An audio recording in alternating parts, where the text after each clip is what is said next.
अस्सलाम वालेकुम दोस्तों, मेरा नाम मोहम्मद निसार ख़ान है। और आपको डे 11वें दिन 21 डे चैलेंज लर्निंग सीक्वल में आपका खुशामदीद मैं कहता हूँ। और उम्मीद है कि आप सारे खैरियत से होंगे और जिस तरह के हालात आजकल दुनिया में चल रहे हैं मैं दिल से उम्मीद करता हूँ कि सारे खैरियत से होंगे। ठीक है, सारे अपना बहुत सारा ख्याल रखें। और इसी के साथ हम आज का दिन स्टार्ट करते हैं, लेकिन उससे पहले थोड़ा सा डे 10 पे चल के चेक करते हैं कि यार डे 10 में आखिर में हमें हमारा रिज़ल्ट क्या आया था हमारे प्रैक्टिस के बाद। तो जो फाइनल इवैल्यूएशन मुझे मिली थी जे डिप्टी से, तो वो ये था कि भाई आप मेरे जो मल्टी सी टी स्ट्रक्चरिंग है वो स्ट्रॉन्ग है। जो मेरी रैंकिंग लॉजिक है वो सॉलिड है। और जो लैग मैंने यूज़ की है वो करेक्ट है। और जो बिज़नेस फ़िल्टरिंग लॉजिक है उसको शार्प करने की थोड़ी सी ज़रूरत है, क्योंकि ये सवाल भी, अगर आपको याद हो कल वाली वीडियो अगर आपने देखी हो तो उसमें भी आपको पता चलेगा कि भाई मैं इस पर मार खा गया था, क्योंकि मुझे वो क्वेश्चन की डिमांड समझ नहीं आई थी कि क्वेश्चन मेरे से पूछ क्या रहा है। तो इसी वजह से प्रोग्राम थोड़ा सा कंट्रोल में नहीं रहा। ठीक है, अब ये है कि एनालिटिकल थिंकिंग जो है वो काफ़ी इम्प्रूव हुई है। Man I also think that ये काफ़ी इम्प्रूव हुई है। ठीक है, एक कह रहा है कि आप फेल नहीं हुए, लेकिन आपने कंडीशन को समझा नहीं है। ठीक है, और ये नॉर्मल है, इस लेवल पे होता रहता है। तो क्योंकि it is part of the game. ठीक है, और इसमें लर्निंग है, आपने सीखना है चीज़ों को, और ये नॉर्मल होता है इस लेवल पे। अभी कि if you want one final challenge before that, तो मैंने इसको कहा था कि नहीं यार, 3 सवाल भी बहुत हैं और इस तरह टाइम हमारा ज़्यादा हो गया। तो बाद डे 11 स्टार्ट है। तो आज ये कह रहा है कि भाई हम जो है मूव करते हैं बिहेवियर एनालिटिकल पैटर्न्स पे। जो बिहेवियरल एनालिटिक पैटर्न्स होते हैं हम उसमें मूव करेंगे, सिर्फ रैंकिंग को नहीं देखेंगे, हम बिहेवियर्स को स्टडी करेंगे कि मतलब हमें पता चल जाए कि भाई कस्टमर मूव क्या होता है, रिटेंशन क्या कॉन्सेप्ट है, रिटेंशन का कॉन्सेप्ट जो कि बहुत इंपॉर्टेंट होता है किसी भी बिजनेस। तो दोस्तों, अभी हमने वो क्यूरी लिख दी है और थोड़ा सा लाइट भी एडजस्ट कर देता है क्योंकि थोड़ा नॉइज़ का इशू था। और अब हम सही है, लाइट भी ठीक है अब। और अब ये था कि मैंने इस पे काम, जब इसमें मैंने काम स्टार्ट किया था जो इस सवाल पे, तो काफ़ी टाइम पहले मैंने स्टार्ट किया था। और अभी तक शायद घंटे के करीब हो गया है, अभी 40-50 मिनट हो गए हैं जिसमें मैं काम कर रहा था। उसमें थोड़ा सा बिहेवियर अटेंशन के बारे में भी सीखा, गूगल से भी पूछा कि यार ये किस तरह होता है, लेकिन कभी भी सवाल उसको देख के मैंने चेक नहीं किया। सवाल उसमें चेक करके उस तरह क्यूरी इस तरह फिर फ़ायदा नहीं होता। लेकिन ये है कि थोड़ी सी चीज़ें समझने के लिए ना, कि मतलब ये किस तरह होता है, रिटेंशन पे क्यों काम करते हैं, रिटेंशन की वो चीज़ें क्या हैं। तो उससे थोड़ा सा आइडिया भी हो गया, थोड़ा से अंडरस्टैंडिंग भी हो गई। और ये चीज़ें हिट एंड ट्रायल के बाद ये कुछ चीज़ें आई हैं, ये हमारा ओरिजिनल रिजल्ट नहीं है।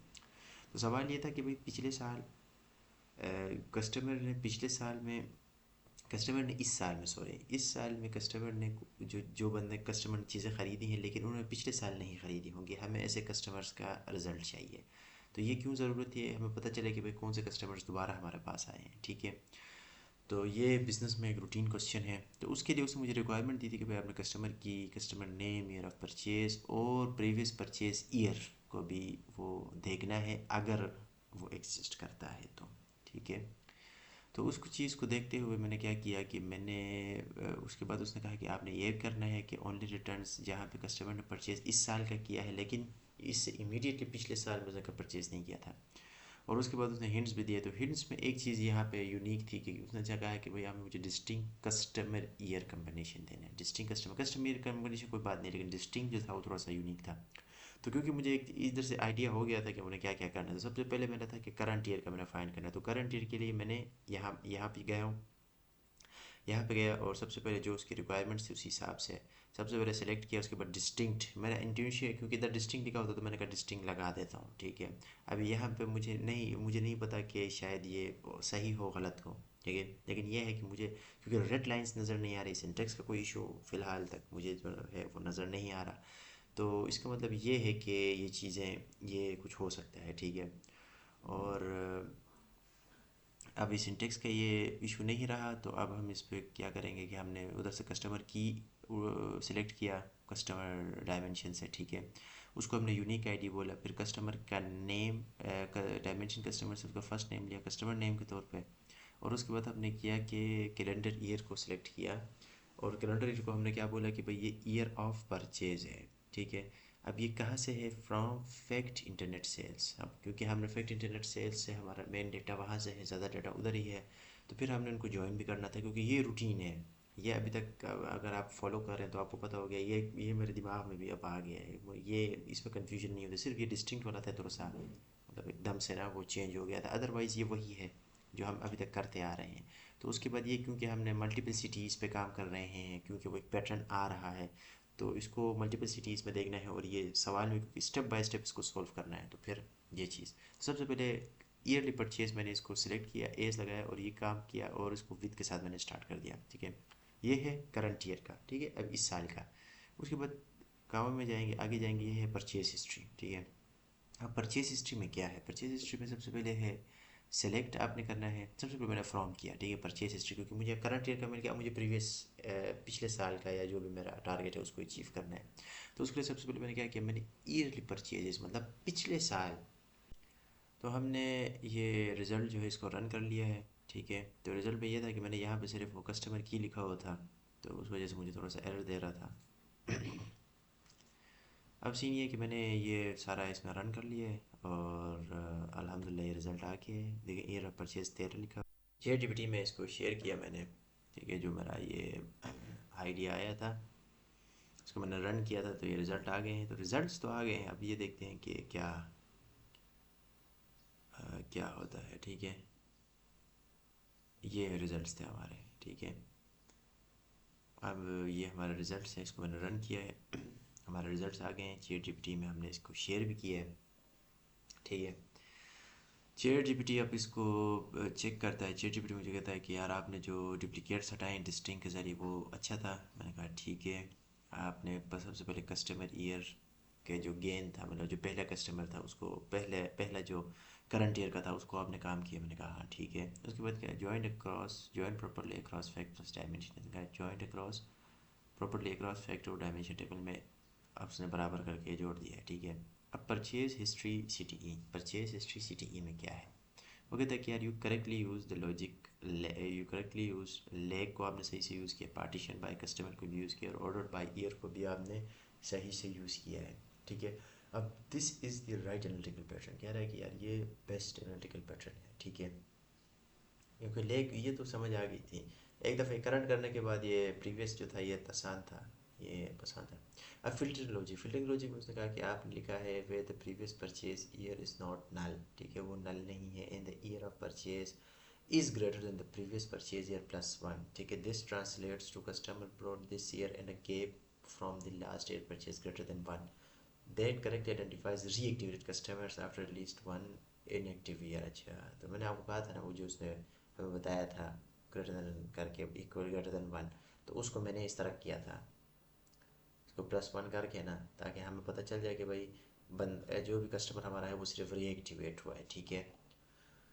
तो कह रहा है कि one more business important nuance, ठीक है, एक और छोटी सी चीज़ है, मतलब काम ठीक किया हुआ है लेकिन एक छोटी सी है। वो कहता है कि यार आपका जो लॉजिक है वो फर्स्ट टाइम बायर्स को एक्सक्लूड करता है। हाँ ना, वो तो क्वेश्चन की डिमांड नहीं थी जब आप इसको नॉट नल कहते हो। तो वही क्वेश्चन 2 है डे 11 का, ठीक है, बिजनेस सिनेरियो है। तो अभी ये है कि मार्केटिंग डायरेक्टर जो है वो ये आइडेंटिफाई करना चाहता है कि कौन से कस्टमर्स हैं जिन्होंने हमसे 3 साल लगातार चीज़ें ख़रीदी हैं। जैसे किसी कस्टमर ने अगर 26 में हमसे कोई चीज़ ख़रीदी है तो उसने 24 में भी ख़रीदी हो, 25 में ख़रीदी हो, 24 में ख़रीदी हो, मतलब 3 साल लगातार स्ट्रीक होनी चाहिए, ठीक है।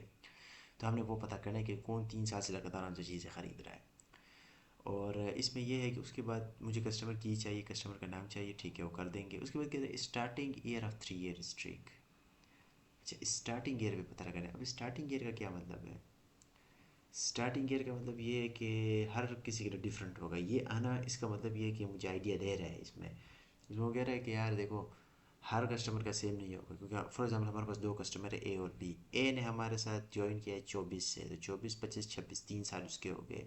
बी हमारे साथ है 2021 से, तो 21 22 23 24। तो हर कस्टमर का अलग अलग हो सकता है 3 साल का स्ट्रीक, ठीक है। ये मुझे लगता है डिफरेंट होगा सबके लिए। तो वही ये सीन था कि क्योंकि उसने ऑलरेडी मुझे बता दिया था कि भाई 80% का जो लॉजिक है, 80% ऑफ द लॉजिक वो मैंने क्वेश्चन 1 में ही कर दिया था। तो उसमें सिर्फ ये एक चेंज इस तरह थी कि उसने मुझे एक और हिंट दिया था कि मुझे मल्टीपल लेग्स चाहिए होंगी। तो इसी वजह से मैंने सिर्फ कुछ भी एक्स्ट्रा काम उस कोड पे नहीं किया, सिर्फ परचेज हिस्ट्री टू एक और मैंने परचेज हिस्ट्री निकाला, जिसमें यह होगा कि जो भी आंसर मेरे पास वो इनिशियल प्रीवियस हिस्ट्री में आ रहा है ना, तो उसको इसमें यूज़ करूँगा और उस पर भी लेग लगाऊंगा तो उससे वो 2 साल पीछे चला जाएगा, सिंपल, ठीक है। इसमें कोई रॉकेट साइंस नहीं है। बस ये था कि ये जो फ़िल्टर वाला सीन था ना, इसमें मैं कंफ्यूज हो गया था। वो मुझे पूरा हटाना पड़ा जो ऑलरेडी था इस नोट नल वाला ना। तो उसकी जगह मैंने फिर ये यूज़ किया जो इसने ऑलरेडी मुझे फ़िल्टर, पता नहीं इसने क्यों बताया है, लेकिन अब बस बता दिया तो बता दिया, ठीक है। तो इसमें ये है कि ईयर जो है ये करंट ईयर की बात कर रहा है, तो ये जो मेरा ईयर ऑफ परचेज़ यहाँ पे लिखा हुआ है, उसके बाद प्रीवियस ईयर +1, तो ये प्रीवियस ईयर है।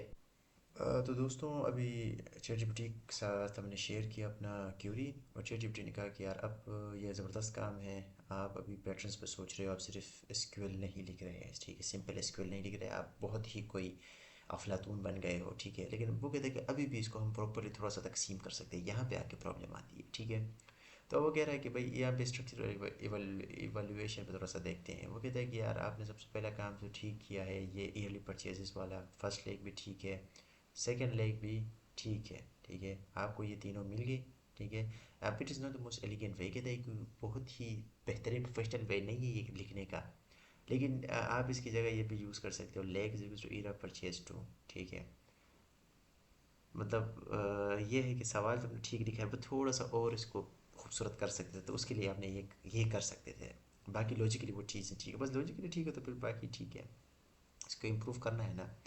फिल्टरिंग लॉजिक में ये है कि दिस मीन्स वो जो कोड उसने मुझे दिया था फिल्टर वाला, तो उसमें कोई इशू नहीं था, यही कोड मैंने लिखा है, ठीक है, जो उसने मुझे बताया था 3 consecutive years आगे, करेक्ट लॉजिक है, ठीक है। लेकिन वो कहता है कि एक इंपॉर्टेंट बिजनेस डिटेल है जो कि आपको समझनी है। वो कहता है कि यार रिक्वायरमेंट ये थी कि भाई आपने starting year of the 3 year streak जो है वो भी वो बतानी है, 3 ईयर स्ट्रीक की।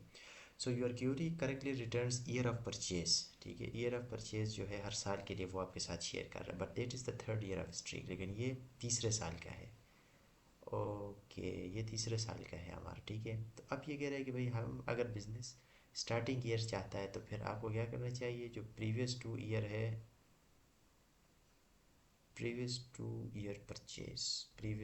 परचेज इसको स्टार्टिंग ईयर लिख देता हूँ, streak start year, streak start year, ठीक है। अब यहाँ पे आगे स्ट्रीक स्टार्ट ईयर लिख देता हूँ, स्ट्रीक स्टार्ट ईयर, मतलब सिर्फ नाम चेंज करना है उधर, ये year of purchase previous two year, अच्छा इधर आके ना। तो फ्रेंड्स अभी क्वेश्चन थ्री को मैंने कहा कि यार क्वेश्चन तीसरा क्वेश्चन आप पूछ लें, लेकिन ये मेरा फाइनल क्वेश्चन होगा आज के लिए, ठीक है। तो उसने कहा ठीक है, बस गुड है, फाइनल चैलेंज है, और ये सेपरेट करता है इंटरमीडिएट को एडवांस से। अच्छा जी, तो सवाल क्या है, सवाल ये है कि जो रिटेंशन टीम है wants to detect customer churn, इसको प्रोनाउंस मैं गलत कर रहा हूँ, चर्न, कस्टमर चर्न एक वर्ड है चर्न, ठीक है। तो अभी इसको मैंने इधर चेक किया था, तो कस्टमर चर्न क्या है, इट इज़ द रेट, एक ऐसा रेट जिसमें कस्टमर आपसे बिजनेस करना बंद कर देता है ओवर स्पेसिफिक पीरियड, ठीक है। इट इज़ अ ज़बरदस्त हेल्थ मेट्रिक है specially for subscription based businesses, ठीक है। कस्टमर चर्न का मतलब ये है कि बंदा आपसे एक दफ़ा चीज़ ख़रीदता है, आपसे वो जो चीज़ें ख़रीद रहा है और एकदम से वो आपसे ख़रीदना बंद कर दे, तो जिस साल उसने आपसे ख़रीदना बंद कर दिया था, लास्ट टाइम जो आपसे ख़रीदा था, वो उसका चर्न ईयर होता है। बस ठीक है, तो अभी इसको खुद डिफाइन कर रहा है, चलो अच्छी बात है, मैं डायरेक्ट उधर चला गया था।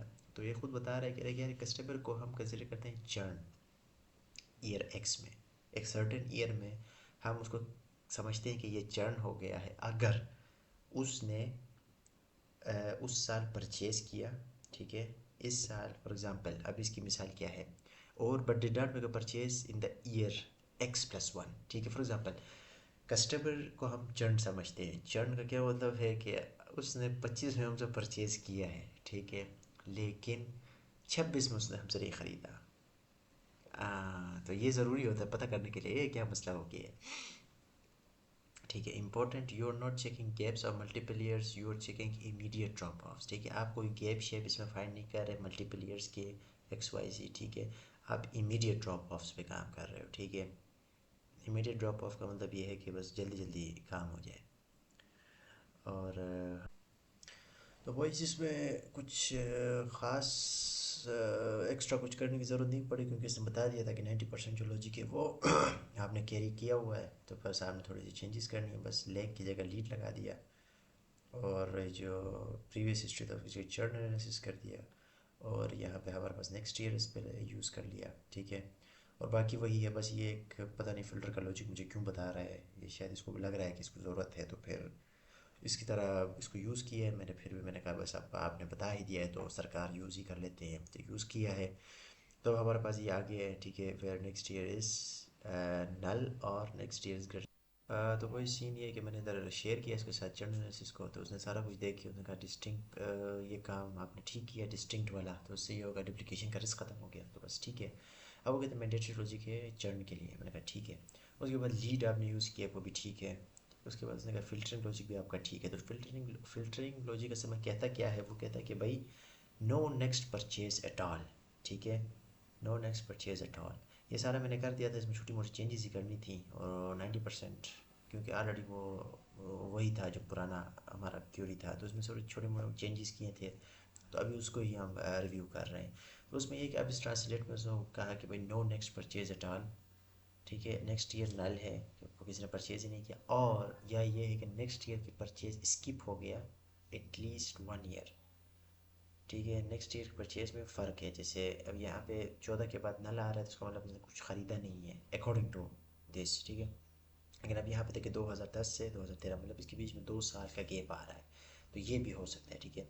अब इससे ये होता है कि यार इमीडिएट ड्रॉप आउट भी पता चल गया और को मल्टी ईयर ड्रॉप आउट भी समझ आ गई, तो उसका मतलब बिहेवियर पर्सपेक्टिव में आपने जो चर्न डिटेक्शन लॉजिक है वो ठीक है, ठीक है। लेकिन यहाँ पे कहता है एक प्रॉब्लम है, here is the part that matters in real analytics team. Real अच्छे एनालिटिक्स टीम्स में क्या मसला होता है, ठीक है, जो असला मसला है वो ये, असली मसला है वो ये है कि भाई जो नेक्स्ट ईयर आपने लिखा है उस्ताद यहाँ पे नेक्स्ट ईयर इज़ नल, तो उसका मतलब ये नेक्स्ट ईयर नल है ना। This will also take customers latest last purchase occurs in the most recent year of your data sets. ये जब आप करते हो ना तो उससे ये होता है कि जब नेक्स्ट ईयर आप नल लिखते हो, ठीक है, तो ये होता है कस्टमर विल आल्सो फ्लैग उस कस्टमर को जिनका बहुत रिसेंट ईयर्स में आपको डेटा सेट्स उन्होंने परचेज़ किया। फॉर एग्जांपल अगर मेरा जो डेटा है वो 23 में ख़त्म हो रहा है, ठीक है, अगर हमारा डेटा 23 में ख़त्म आ रहा है और 24 का डेटा हमारे पास है नहीं, ठीक है, जैसे अभी ये जो 11 वाला है ना इसके बाद नल आ रहा है तो उसका मतलब ये सही डिटेक्ट हुआ है, ठीक है।